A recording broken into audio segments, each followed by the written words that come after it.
වසරේ ජනප්‍රිය නිලිය ලෙස සම්මානයට පාත්‍ර වන්නේ දිනක්ෂී ප්‍රියසාද.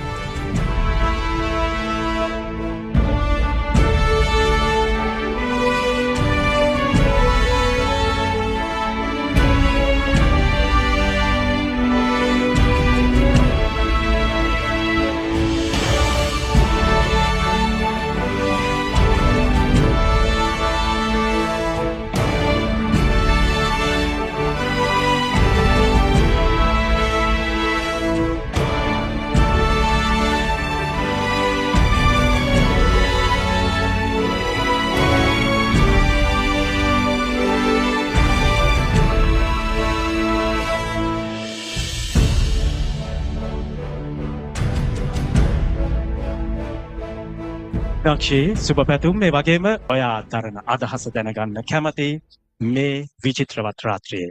බොහොම සතුටුයි.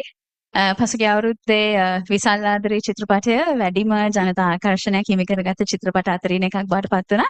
ඉතින් ඒ චිත්‍රපටය සහ මන්දාර චිත්‍රපටය පසුගිය අවුරුද්දේ රිලීස් වෙච්ච චිත්‍රපට. ඉතින් ඒ හරහා ලැබුණු ආදරයට බොහොම ස්තුතියි.